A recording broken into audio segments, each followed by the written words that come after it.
Hey everyone, and welcome to another episode of Let's Max Warframe, where today we're taking a look at more of the weapons released with the Plains of Eidolon, checking out the newest single sword, the Krohkur. Now, the single swords is a class that we have an abundance of, we have so many, so the Krohkur's going to have to be pretty good to really stand out.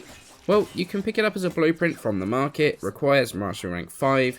To be honest though, it's not that expensive to build, so it is going to be good for those players that are just hitting that Mastery 5 level. But how does it look stat-wise? Well, the base damage of 70 is actually the second highest out of any of the swords in the game. It's 20 less than the ever impressive Broken War. Most of that comes in the form of slash as well, which is fantastic for fleshy enemies, but also for proccing slash status, something that really helps with high level armoured enemies. Combine that with a pretty hefty 29% critical chance, you can make a crit build work very, very well. Although the 170% critical damage multiplier is actually fairly low for a crit weapon. However, the decent 19% status chance actually makes up for that pretty nicely, especially as it takes the Krohkur into the territory of being a very effective one to put both a crit and condition overload on. It's got its downsides though, obviously. The attack speed of just 0.833 is extremely slow, especially for a single sword weapon. And then the range is super low as well. I don't know why, but it just feels like it's got a lot lower range than something like the Broken War. It's not something I can 100% confirm that it does, but it is just a feeling that I got from playing with it. In terms of the stance I went for on it, the single swords have a ton of stances, and honestly, most of them are actually pretty good. I ended up using the brand new one, Swooping Falcon. While we don't have the full breakdown of the stance yet, I don't know about any guaranteed procs, any damage multipliers, that sort of thing. What I do know is that the Spam E Swift Combo Pursuit and the right click hold combo of Keen Broadswing feel fantastic. It's a lot of multi-hitting, it felt very quick even with the Krohkur's terrible attack speed. It has fantastic forward momentum too, so it makes using it feel actually extremely fluid as well as very effective. I liked it a lot and is definitely the one I would recommend if you can get your hands on it. Either drop some aerial commanders on the plains, or as a reward from the highest bounty mission. If not, then the always amazing Ventral Revenant is going to be a fantastic option. In terms of the build that I went for, it's a very standard crit condition overload build. Got 2 former on here because of the lack of any polarities whatsoever. We got Prone Pressure Point, Blood Rush, Drifting Contact. Drifting Contact's obviously for both that status chance and the combo counter extension to the timer.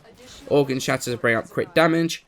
Berserker to buff attack speed when we land a crit, Condition Overload to buff our damage when we proc those status, and then 2 dual stats of your choice for both our elemental damage and increasing that status chance. I found this build to be incredibly effective and can take down even the toughest enemies we're ever likely to come up against with ease.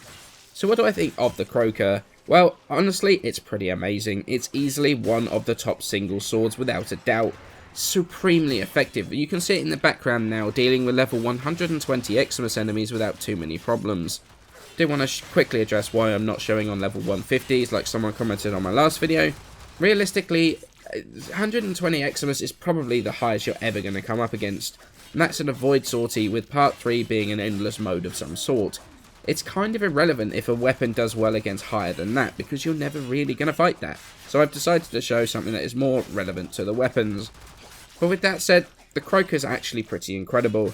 That crit combined with the status chance means you can pull off one hell of a crit condition overload build, easily the strongest melee build available in the game right now, and it really does pay off on this. Once you start getting your combo counter going, your blood rush stacking, you are pushing out some absolutely fantastic damage. Also looks great too, so it has the looks to go along with this performance. If you like your single swords and are looking for an alternative to the Broken War, look no further than the Krohkur. You are going to get on really well with it if other single swords float your boat.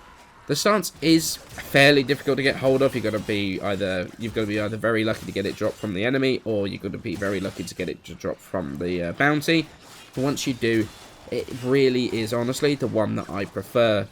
Let me know what you think of the weapon in the comments below, whether this is going to be your go-to single sword from now on. More weapon reviews coming over the next few days, but for now, many thanks for watching, and I shall see you in the next video.